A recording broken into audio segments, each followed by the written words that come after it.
लकीरें खींचते रहने से बन गई तस्वीर। कोई भी काम हो बेकार थोड़ी होता है। सही बात है। हमारे द्वारा किए गए कर्म ही हमारा प्रारब्ध बनते हैं। इसीलिए हमारा जीवन कर्म प्रधान होना चाहिए। अरे, आप ऐसा बिल्कुल भी ना सोचें कि मैं आज कर्म की प्रधानता पर कोई उपदेश देने जा रही हूँ। बल्कि चुभन पर आज हमने जिनको आमंत्रित किया है वे हैं फिल्म निर्माता निर्देशक दुर्गेश पाठक जी, जिनके लिए कहना चाहूंगी कि उन्होंने साबित किया कि हाथों की लकीरें हमारा भविष्य तय नहीं करती। इसके लिए तो हमें स्वयं प्रयासरत रहना पड़ता है। आपके इन्हीं प्रयासों के परिणाम स्वरूप 3 नवंबर 2023 को आपकी फीचर फिल्म लकीरें रिलीज हुई और उत्तर प्रदेश की राज्यपाल माननीय आनंदीबेन पटेल जी ने इस फिल्म का ट्रेलर लॉन्च किया। क्योंकि यह फिल्म एक संजीदा विषय पर है और निसंदेह एक संदेश भी दे जाती है। दुर्गेश पाठक जी ने फिल्म निर्माण और निर्देशन के अतिरिक्त भी कई ऐसे कार्य किए जिनके बारे में हमें जानना चाहिए, क्योंकि उनके द्वारा किए गए कार्यों से इस क्षेत्र में आने वाले युवाओं का भविष्य निर्माण संभव है। उत्तर प्रदेश में 75 जिले हैं और 7 सांस्कृतिक अंचल हैं। आपने उन सभी का ऑडियो वीडियो डॉक्यूमेंटेशन किया। इस प्रकार से एक इतने बड़े राज्य के सभी अंचलों का ऑडियो वीडियो डॉक्यूमेंटेशन करना एक ऐसा कार्य था जो भारत में पहली बार हुआ। एक बात आपके बारे में और कहना चाहूंगी कि आपका व्यक्तित्व एक विद्वान, एक अध्येता के रूप में भी हमारे सामने आता है। आपने फिल्म पर पीएचडी की और आपका शोध प्रबंध ही फिल्म प्रबंधन पर है। तो चलिए उन्हीं से जानते हैं उनके बारे में। जी नमस्ते सर, चुभन पर आपका बहुत बहुत स्वागत करती हूँ। नमस्कार जी। और सबसे पहले आपको आपकी फिल्म लकीरें के लिए बहुत बहुत बधाई और ईश्वर से यही प्रार्थना करती हूँ कि आप निरंतर ऐसे कार्य करें कि आपकी आने वाली हर लकीर आपकी पिछली लकीर से बड़ी साबित हो। Thank you so much. और सर हम सोचते हैं कि और आपकी फिल्म के बारे में तो बात करेंगे ही, लेकिन जैसा आपने बताया कि आपने उत्तर प्रदेश में फिल्म निर्माण और उसके विकास के लिए आपने काफी सारे प्रयास किए हैं, तो हम अपने संवाद को आज वहीं से क्यों ना आरंभ करें, उसके बारे में आप कुछ बताएं।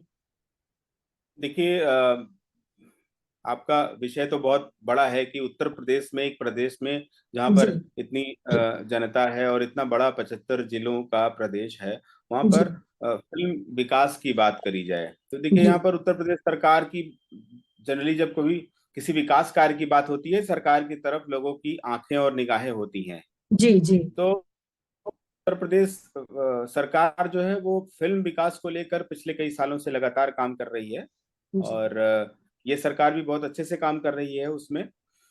फिल्म बंधु एक यहाँ पर ऐसी एक बॉडी है जो सरकार की ऑटोनॉमस बॉडी है, जो सरकार के ही कुछ इंटरटेनमेंट टैक्स के बचे हुए पैसों से, कुछ एक ऐसे कर से और उत्तर प्रदेश फिल्म विकास को बढ़ावा देती है।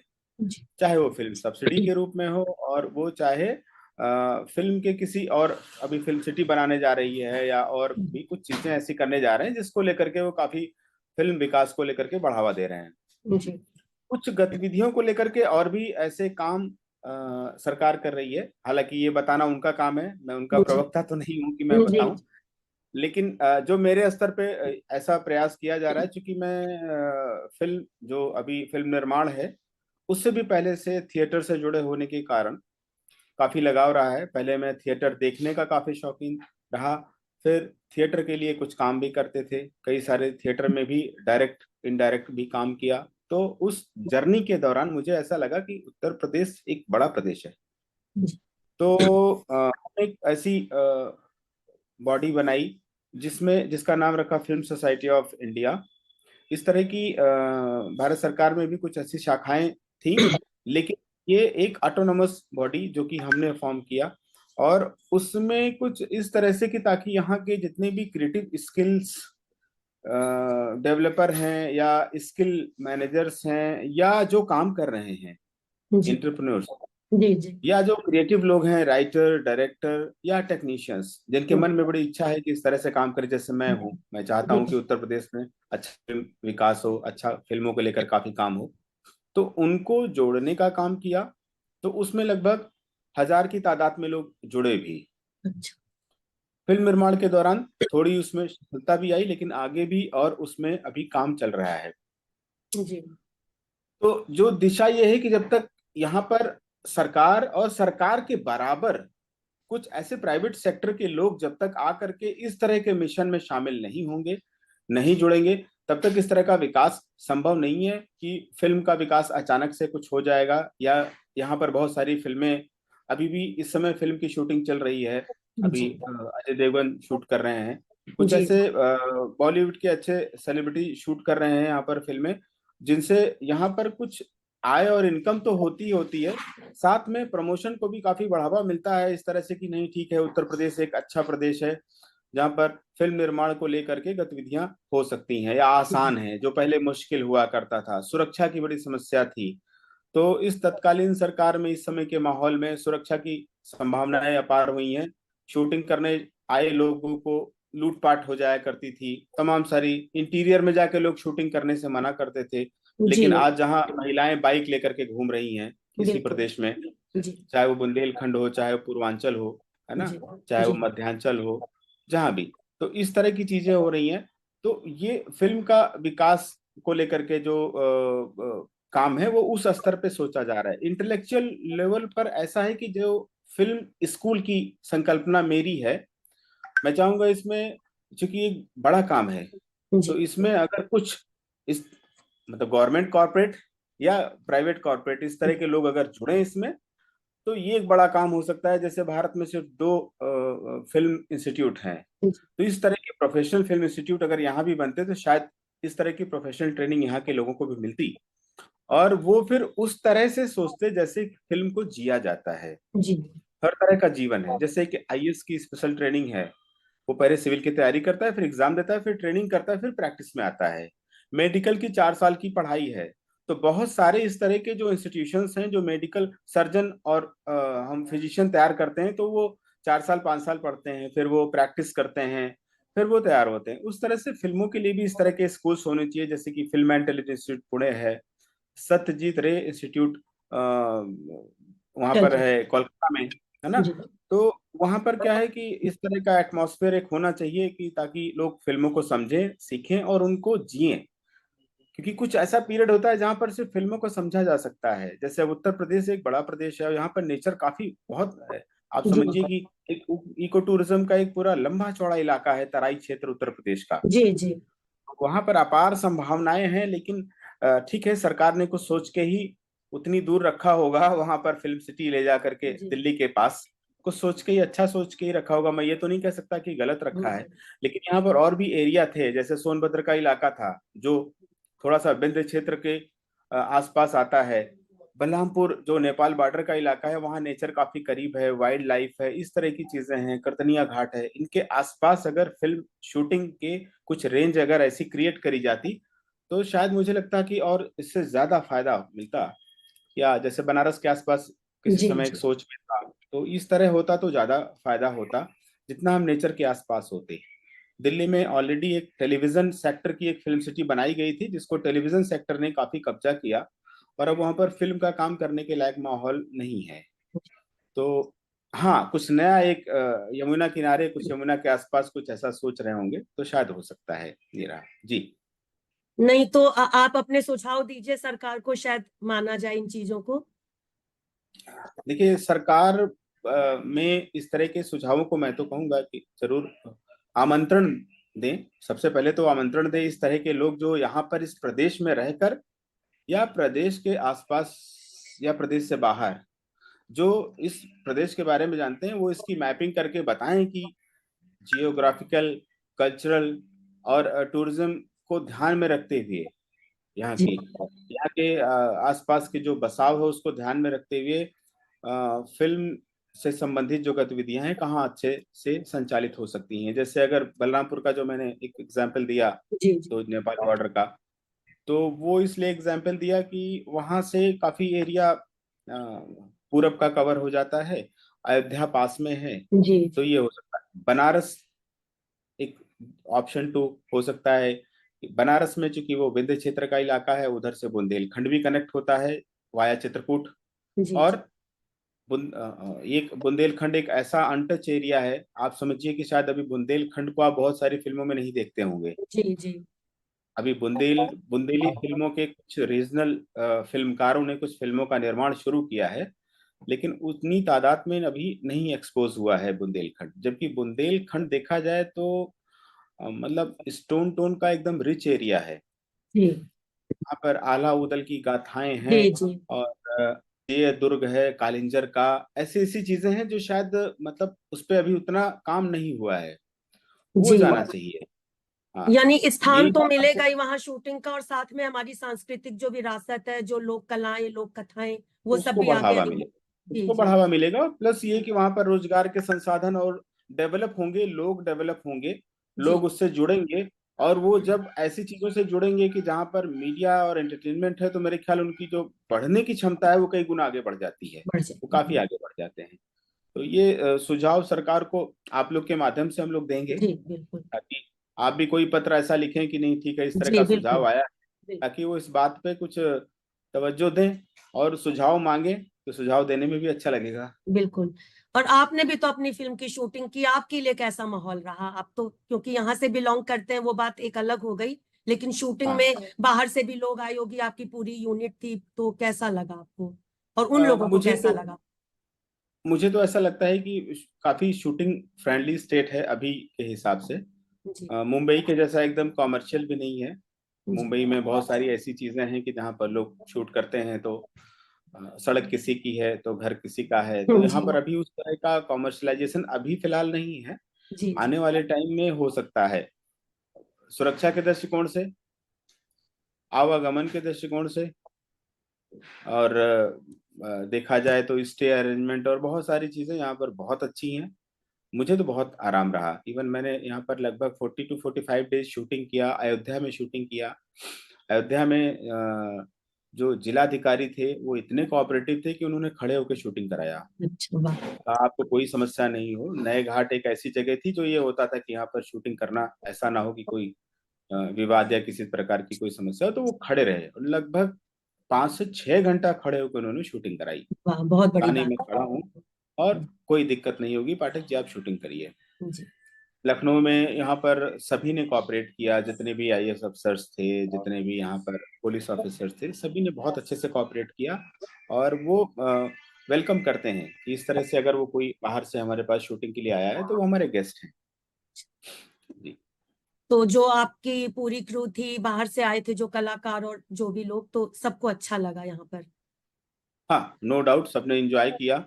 लखनऊ कुछ एक्टर्स चलिए, थे तो एक लखनऊ। नया मार्ग प्रशस्त हुआ, यहाँ पर भी शूटिंग हब बने। हाँ, और देखिए मैं आपको बताऊं कि देखिए जो शूटिंग करने के लिए बाहर से क्रू आते हैं वो तो देखिए वो तो बाहर के गेस्ट की तरह होते हैं। मैं बिल्कुल जब उस समय मैं शूट कर रहा था तो मेरे लिए तो ये था कि ऐसे एग्जाम्पल लेना चाहिए, बड़ा मुश्किल होता है। लेकिन इस तरह से अगर कुछ और लोग, जब मैं आदमी को सेल्फ एस्टेब्लिशमेंट चाहता है, मैं तो चाहूंगा मेरे जैसे कम से कम नहीं तो जब तक यहाँ पर 100 से 200 फिल्मकार जब नहीं आएंगे, एक एक दो दो चार चार फिल्में बनाएंगे, नहीं बनाएंगे, तब तक नहीं बढ़ेगा। यहाँ के लोगों को फिल्मों में आना पड़ेगा, फिल्मों के लिए काम करना पड़ेगा, वैसे ही जैसे मराठी इंडस्ट्री में लोग कर रहे हैं, जी। जैसे साउथ की इंडस्ट्री में लोग कर रहे हैं।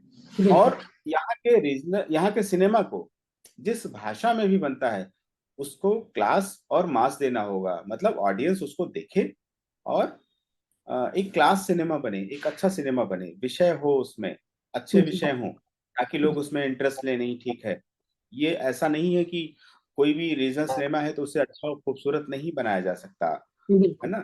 बिल्कुल। नदिया के पार को भोजपुरी बता करके लोगों ने देखा, जबकि भोजपुरी भाषा नहीं थी, लेकिन भोजपुरी बता के देखा, लेकिन कितना सम्मान मिला उस फिल्म को, बिल्कुल बिल्कुल। क्योंकि उस फिल्म में एक ग्रामीण परिवेश की फिल्म में भी कितना सम्मान मिला, इसलिए चूंकि उसमें एक रिस्पेक्ट थी, जी भाषा में, शैली में, कल्चर में, हर चीज उसमें देखने को मिलती थी, जी जी। इसलिए उसको।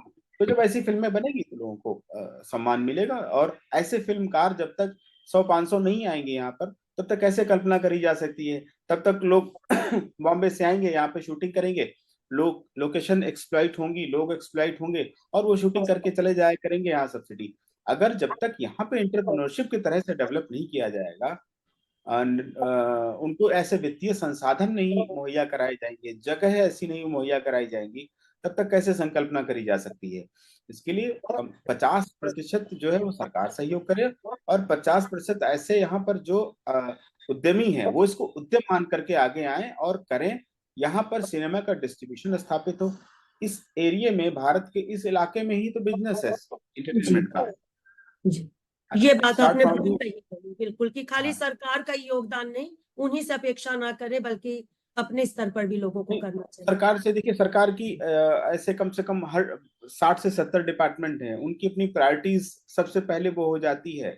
इंटरटेनमेंट उनका शायद सबसे आखिरी पायदान होता है, जी जो मैं देख रहा हूँ। मैं तो खुले जी मन से कह सकता हूँ, जी जी। इंटरटेनमेंट उनकी प्रायोरिटी में होता ही नहीं। अगर सब अच्छा हो जाएगा तो बाद में इंटरटेनमेंट कर लेंगे, जी जी अगर सब अच्छा नहीं हुआ तो इंटरटेनमेंट तो फिर सेकेंडरी है जी ना? जी, बिल्कुल। आपके घर में भी जो बहुत ढेर सारी खुशियां होती हैं तो आप सोचते हैं कि ठीक है, हम बर्थडे पार्टी करते हैं, जी जी, है ना? ठीक है, ठीक कह और रहे हैं। जब ऐसा नहीं होता है तो फिर आप क्या करते हैं, अपने काम में व्यस्त रहते हैं कि पहले हम घर सजाएंगे, पहले हम सब कुछ ठीक करेंगे, फिर हम पार्टी करेंगे, सब अच्छा हो जाएगा मौका तो मिलने करेंगे। पे करेंगे, जी। हाँ, बिल्कुल ये ठीक हमारी है। मतलब पौराणिक परंपरा रही है जी कि जी मौका मिलने पे सब कुछ हो जाएगा तो बाद में इंटरटेनमेंट करेंगे। इंटरटेनमेंट को अगर इंडस्ट्री बनाना है तो ऐसे बहुत सारे लोगों को मिलकर एक क्लस्टर बनाना पड़ेगा, कि जहाँ पे जैसे और चीजों का क्लस्टर बनाते हैं, हम ओडीओपी बना रहे हैं, वैसे ही इसको भी ओडीओपी में शामिल करना पड़ेगा कहीं ना कहीं, कि भाई इस इलाके में शूटिंग बहुत अच्छी होती है, इस इलाके में एडिटिंग बहुत अच्छी होती है, यहाँ पर फिर यहाँ पर एडिटिंग और शूटिंग के स्टूडियोज डेवलप करने पड़ेंगे। एक और अभी ट्रेनिंग बड़ी इंस्टीट्यूट। शुरुआत है, धीरे धीरे होगा, मुझे लग रहा है ऐसा, आप जैसे, हाँ, हाँ, एक क्योंकि ट्रेनिंग आपके, इंस्टीट्यूट इस तरह का डेवलप करना होगा जी, जहां पर कि मतलब अच्छे टेक्नीशियन तैयार हों। बिल्कुल उन 10, 20, 50 अच्छे टेक्नीशियन तैयार होने के बाद फिर वो, जैसे हम और चीजों की ट्रेनिंग देते हैं ट्रेन द ट्रेनर्स प्रोग्राम में, फिर उनसे और लोगों को ट्रेन कराएं, और फिर वो शूटिंग में और जगहों पे उनको रोजगार मिले। जी जी तो ये कुछ चीजों की प्रॉब्लम है एक्चुअली में, तो उसको बहुत माइक्रो लेवल पर जाकर के सरकार को इसमें काम करना पड़ेगा, उन लूपहोल्स को समझना पड़ेगा, ऐसे ठीक है, समझने वाले लोगों को जोड़ना पड़ेगा कि जो बिल्कुल इन आवश्यकताओं को समझे बिल्कुल। कि किस तरह की आवश्यकता है, और इन आवश्यकताओं की जो पूर्ति है, प्रतिपूर्ति है, वो कहाँ से होगी, वो कहाँ से होगी, जी मतलब जी उनको कैसे पूरा करेंगे हम लोग। ऐसा नहीं है कि वो जो इस तरह के टेक्नीशियंस है वो कैसे तैयार होंगे, उनको फिर हमें एक फिल्म एंड टेलीविजन इंस्टीट्यूट यहाँ पे डेवलप करना पड़ेगा। भारत सरकार से कहना पड़ेगा कि भाई नॉर्थ इंडिया में हम इस तरह का एक इंस्टीट्यूट डाल रहे हैं, आप भी सहयोग करें, और उत्तर प्रदेश सरकार उसमें उस इंस्टीट्यूट को डेवलप करे। किसी भी अच्छे कई सारे ऐसे लोग आए, मैं नाम अभी नहीं लूं तभी ठीक रहेगा, जी बहुत जी, सारे ऐसे फिल्म मेकर्स आए कि साहब हम यहाँ इंस्टीट्यूट खोल रहे हैं, बट आज वो नहीं है। बहुत सारे फिल्म मेकर्स आए कि नहीं साहब हम यहाँ स्टूडियो बना देंगे, अभी नहीं है। ना उन जगहों का पता है, ना उन बनाने वालों का पता है, जी कहाँ जी, है वो सारे लोग। अगर उन्होंने सरकार के साथ एमओयू साइन किया था तो आज कहाँ है, कहाँ गायब हो गए? और उस एमओयू साइन करने के पीछे जितना भी खर्चा किया गया वो तो सब व्यर्थ हो गया ना। बिल्कुल। ऐसी बहुत सारी नीतियां चली हैं पहले, पिछले वर्षों में, कुछ बहुत पहले हाँ, से देखा जाए तो कई चीजों में ऐसा हुआ है, आप भी जानते हैं उन चीजों को, जी लेकिन जी, ये नहीं, कि मैं तो कई सारी चीजों का खुद विटनेस भी रहा हूँ। रहे होंगे, बिल्कुल मुझे अच्छा बिल्कुल। लगा कि शायद ये चीजें शुरू हो रही हैं लेकिन जी नहीं हो जी, पाई, दुर्भाग्य है, वरना आज काफी आगे होते। आज बिल्कुल जो लोग अपने आप देख के अट्रैक्ट हो रहे हैं, या एक स्टेट का ग्लैमर देख के अट्रैक्ट हो रहे हैं कि बिल्कुल यहाँ पर बहुत बिल्कुल। डिसेंट माहौल है, बहुत अच्छा है, उस ग्लैमर से जो अट्रैक्ट हो रहे हैं, आप आज अयोध्या में ही उनको। देखिए, आए दिन फिल्मी कलाकार आ रहे हैं किसी ना किसी आयोजन में, बड़े हाँ, बड़े लेकिन फिल्मी ये कलाकार। ग्लैमर, इस जी, ग्लैमर को स्टैटिक बनाने में या सस्टेनेबल बनाने में भी काम करना पड़ेगा। अब करें, उसको राम के भरोसे छोड़ नहीं देना है। नहीं नहीं, बिल्कुल उसको नहीं, राम के भरोसे छोड़ देंगे तो फिर तो वो कुछ दिन बाद फिर जैसा था वैसे हो जाएगा। बिल्कुल ठीक कह रहे हैं। हाँ, आपके तो व्यक्तित्व को मैं सर एक विद्वान, एक अध्येता के रूप में भी देखती हूँ, क्योंकि आपने पीएचडी फिल्म पर की है, और शायद फिल्म प्रबंधन पर आपका शोध है। तो इसलिए आपकी सेवाएं तो लेनी ही चाहिए सरकार को, ये तो हम लोग भी चाहेंगे, क्योंकि तभी कुछ हो सकता है। क्योंकि जब जब तक आप जैसे लोग नहीं इस विषय पर कुछ कहेंगे तो ये सब ऐसे बहुत, मतलब इसको हम लोग बहुत ऐसे जनरल करके इन चीजों को नहीं देख सकते हैं, बहुत सामान्य तौर पे नहीं देखा जा सकता, ये ये सब बहुत जनरलाइज टेक्निकल सब्जेक्ट चीजें है हैं। ही नहीं। जी ये जनरलाइज सब्जेक्ट है ही नहीं। जी जैसे जो भी फिल्म सिटी का प्लान जिसने किया होगा उसमें एक आर्किटेक्ट होगा, तो उसने बेसिक एमिनिटीज डिजाइन करी होंगी, जी लेकिन जी आर्टिस्ट को कैसे फील कराया जा सकता है, उनके लिए क्या क्या चीजें हों, या वहाँ ट्रेनिंग इंस्टीट्यूट है या नहीं है, उसको शामिल किया जाए ताकि उनमें से ढेरों एंटरप्रेन्योर्स, स्टूडेंट्स ये सब निकलें, आसपास के लोग आके काम कर सकें। बिल्कुल 18-20 सीट्स होती हैं जो कि वहाँ पे एक इंस्टीट्यूट में भारत सरकार के ऑल ओवर इंडिया एग्जाम कराते हैं, और इस देश की आबादी 125 करोड़ से भी ज्यादा है। जी जी तो उसमें 18-20 सीट या 100 सीट्स क्या हैं बिल्कुल जिसमें, है ना, तो कुछ भी नहीं है। मौका मिलना चाहिए लोगों को इस तरह बिल्कुल की चीजों के लिए। और ये एक बहुत बड़ा सेक्टर है जो कि अछूता है, जिसे आज भी उसके भरोसे जितना व्यापार डेवलप हो जाए उतना है। बिल्कुल चुनौती उन्हीं के ऊपर ही डाल दी गई कि भाई आप ही चुनौती संभालिए और आप ही इसका व्यापार भी संभालिए। जो हमारे पास आपके किए गए काम से आ जाएगा उसमें हम टैक्स काट लेंगे, जी लेकिन बाकी हम समय मिलेगा तो सोचेंगे, जी समय नहीं मिलेगा तो नहीं सोचेंगे। तो ये बिल्कुल समस्या तो है। इसको भविष्य में शायद कोई एक मतलब प्रायोरिटी मिले तो अच्छा है इसको। जी आप और सोचिए कि कितने कितने सिनेमा हॉल हैं। जी सिनेमा हॉल आज से तो है नहीं। वो सिनेमा हॉल सिंगल स्टोरी थे, सॉरी सिंगल स्क्रीन थे, फिर धीरे धीरे करके वो मल्टीप्लेक्सेस में बदले, मल्टीप्लेक्स जी या नए मल्टीप्लेक्सेस बने। तो टूरिंग टाकीज हुआ करते थे, टूरिंग स्क्रीन सिनेमा हुआ करते थे, कि मतलब वो 6 महीना चलते थे, 6 महीना बंद रहते थे। हम्म उनके लिए सीजन बनता था कि ठीक है साहब बारिश में बंद रहेंगे, क्योंकि टेंट जी वाला सिनेमा घर हुआ करता था, जी ठीक जी है। तो उसके कई रीजन होते थे, या जब कटाई वटाई चलती थी तो उस समय वो सिनेमा हॉल गांव गांव में बंद रहते थे, वो भी एक अच्छा चलन ऐसा आया। जी जी तो इन सारी चीजों को वापस जिंदा करने के लिए, या कैसे, अब मल्टीप्लेक्सेस तो देखिए, जहां मल्टीप्लेक्स का ऐसा सिटी होगा वहीं चलेंगे। बिल्कुल और सिनेमा को हिट कौन करता है? वो ग्रामीण जनता, वो भीड़, वो क्राउड जो कि सिनेमा के लिए पैशनेट है, या वो उनका एडवर्टीजमेंट देख करके जाते हैं। तो ये एक बहुत बड़ी इंडस्ट्री है। इसमें जैसे फिल्म बनाने के लिए होता है कि एक हम प्री प्रोडक्शन करते हैं, फिर प्रोडक्शन करते हैं, फिर पोस्ट प्रोडक्शन करते हैं, फिर एक मटेरियल तैयार होता है जिसको हम शोकेस करते हैं, एग्जिबिट करते हैं सिनेमा हॉल के माध्यम बिल्कुल से, ओटीटी के माध्यम से, जी या और तमाम माध्यमों से। उसी तरह से जब हम इसको ऑर्गेनाइज करेंगे तो हमें ये त्रासदी खत्म हो जाएगी कि साहब ये तो साउथ का सिनेमा, इसको जी जी गवर्नमेंट को भी इस तरह से ऑर्गेनाइज करना पड़ेगा। बिल्कुल और जैसे प्लेयर्स को आमंत्रित कर रहे हैं, उनको आमंत्रित करके उनकी कैपेसिटी को एक्चुअली में चेक करके भाई वो क्या कर सकते हैं, वो फेक तो नहीं है। जी वादे जी करके लोग भाग जाते हैं, बिल्कुल है ना। तो जी उन बिल्कुल वादों के साथ तो नहीं है। फिर वो उस तरह से साउथ की इंडस्ट्री की तरह से कोई एक, जैसे साउथ में रामोजी फिल्म सिटी, तो उस तरह से एक फिल्म सिटी यहाँ पर कहीं एक उचित स्थान पर उससे भी अच्छी फिल्म सिटी या उतनी बड़ी फिल्म सिटी बने, कम से कम।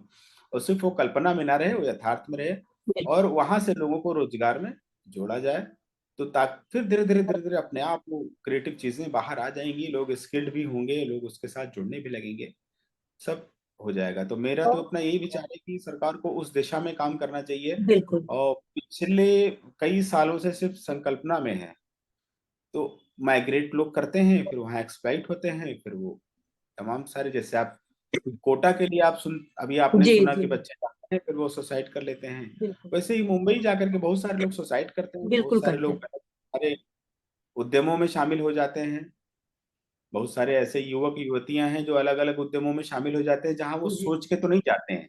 जी जी तो बड़ा गंभीर विषय है ये। इसको अगर हम बिल्कुल यहाँ रोजगार से किसी तरह से जोड़ पाए, तो क्योंकि वो मन में लेके चलते हैं अपनी बहुत सारी चीजों को साइडलाइन करके, खासतौर पे यूथ को इससे जोड़ना होगा, जी ताकि वो इससे अलग ना हो, और ये इंडस्ट्री तभी बन पाएगी। क्योंकि आपने अध्यापन भी किया तो इसलिए आपने जो बातें की वाकई वो आंखें खोलने वाली, हम लोग इन बातों को नहीं सोच पाते छोटी छोटी, लेकिन जैसा आपने कहा तो लग रहा है कि हाँ वाकई इस पे बहुत ज्यादा स्कोप भी है और हो भी सकती हैं सारी चीजें, जी बिल्कुल। जी, मैं मुंबई में गया जब, तो कई सालों पहले, फिर मेरा लगातार आना जाना, रुकना रहना हुआ, काम करना हुआ, तो मैंने देखा कि वहां पर क्या स्थिति है। बिल्कुल एक कोई कोऑर्डिनेटर ढेर सारे आर्टिस्ट और टेक्नीशियंस को लेके इकट्ठा हो जाता है कि साहब मैं काम दिला रहा हूँ, जबकि पता है कि उसमें से शायद ही 2% लोगों को काम मिले, शायद। बिल्कुल बिल्कुल जिन जो इकट्ठा होते हैं वो भी चूंकि कहीं से ट्रेनिंग नहीं, सिर्फ मन में ख्याल लेकर के आते हैं, कुछ ट्रेनिंग लेकर के आते हैं, वो भी संघर्ष करते हैं, लेकिन कुछ को गाइडेंस मिल जाती है, कुछ को नहीं मिलती है। तो एक तो ऑलरेडी एकदम डिसऑर्गेनाइज सेक्टर है ये पूरा, ग्रे सेक्टर है, ऑर्गेनाइज नहीं है बहुत ज्यादा। मे ठीक भी है। शायद 2014 से मैं देख रहा हूँ धीरे धीरे ऑर्गेनाइज हो रहा है। वो इसलिए कि मैं सरकार की बड़ाई नहीं कर रहा हूँ, लेकिन जी मुझे दिख रहा है कि बिल्कुल शायद बतौर एकेडमिशियन मैं देख रहा था, फिर बतौर फिल्म मेकर मैंने देखा धीरे धीरे ऑर्गेनाइज हो रहा है। लेकिन अभी उस लेवल पर अगर यहाँ की भी सरकार, अगर आप उत्तर प्रदेश के परिप्रेक्ष्य में बात कर रही हैं, तो अगर ये सरकार थोड़ा कर ले तो बहुत बड़ा सेक्टर है और बहुत बिल्कुल बड़ी इकोनॉमी यहाँ बन सकती बिल्कुल है इस चीज से। बिल्कुल। क्योंकि डिस्ट्रीब्यूशन के लिए लोग, आप समझिए कि बार्गेन करते हैं नॉर्थ इंडिया को। नॉर्थ इंडिया किसके हाथ में है? उत्तर प्रदेश के हाथ में है। उत्तर भारत, बिल्कुल बिल्कुल। उत्तर भारत का अगर केंद्र बिंदु देखा जाए तो उत्तर प्रदेश है। उत्तर प्रदेश है जी। इस तरीके से जब वो डिस्ट्रीब्यूशन के लिए अगर कोई बड़ी मार्केट है तो क्या है, यही है। सबसे ज्यादा सिनेमा कहाँ चाहिए लोगों को? यहाँ चाहिए। सबसे ज्यादा ऑडियंस कहाँ मिलेगी? यहाँ मिलेगी। बिल्कुल बिल्कुल। मध्य ठीक है। प्रदेश, उत्तर प्रदेश, बिहार। बिहार पंजाब कहीं पे भी इस तरह की कोई चीज नहीं है, तो वहां के लोगों के लिए इसलिए तो मेरा तो अछूता रह अपना यही जाएगा। मानना है कि ये बड़ा ही, आप जैसे लोग हैं इस पर काफी काम करें, लिखें, पढ़ेंगे तो मे भी शायद बात पहुंचे, कहीं बात से बात जुड़ती है तो शायद ठीक अच्छा है। होगा जी। एक आपकी और बहुत बड़ी उपलब्धि रही, जैसा आपने मुझे बताया भी था कि आपने उत्तर प्रदेश के सभी 75 जिलों के सातों अंचलों पर ऑडियो वीडियो डॉक्यूमेंटेशन किया वहां का, तो ये भी एक बहुत बड़ा काम था। अब मुझे तो सुनकर इसलिए भी बहुत अच्छा लग रहा है कि सारी जगहों की लोक कलाएं, लोकगीत और ये सब। अभी हमने पिछले दिनों राम पर एक कार्यक्रम किया था, एक वेबिनार।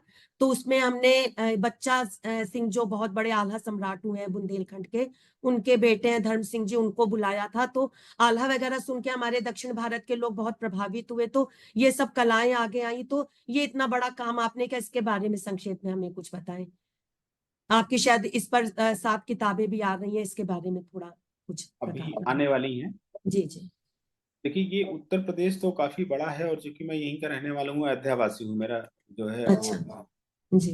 जन्मभूमि अयोध्या क्षेत्र ही है। अच्छा। तो अगर देखा जाए तो एक ऐसा रहा कि मैं बतौर एकेडमिशियन जब मैं काम कर रहा था, तो उसी दौरान कुछ इस तरह का एक प्रोजेक्ट आया कि उत्तर प्रदेश सरकार की तरफ से, उत्तर प्रदेश सरकार का संस्कृति विभाग, वहाँ पर एक अवसर ऐसा मिला कि वहाँ के मंत्री के द्वारा, वहाँ के मंत्रालय के द्वारा, जी कि उत्तर प्रदेश के 7 सांस्कृतिक अंचलों का सांस्कृतिक डॉक्यूमेंटेशन किया जाए, जिसमें ऑडियो विजुअल एक्टिविटी हो, डॉक्यूमेंट्री फिल्म बनाई जाए, और उनका एक ऐसा डॉक्यूमेंटेशन किया जाए ताकि 7 सांस्कृतिक जो अंचल हैं उनके कलर कैसे हैं, वहाँ की खान पान, वहाँ की रहन सहन, वहाँ की हेरिटेज, वहाँ का म्यूजिक, वहाँ का इंस्ट्रूमेंट, हर चीज स्पेशलाइज्ड है। जी। तो ऐसे अ, हर इलाके की अपनी, जैसे कहते नहीं, कोस कोस पे पानी हाँ, बदले और पानी 4 बदल कोस पे जी। पानी। भाई जी। तो मतलब कोस कोस पे पानी बदले, 4 कोस पे पानी, जैसे बानी जैसे जी। आप जाएंगे 4 कोस। तो ये जो कहावत है वो उसी को एक पूरा उत्तर प्रदेश या भारत भी कह सकते हैं।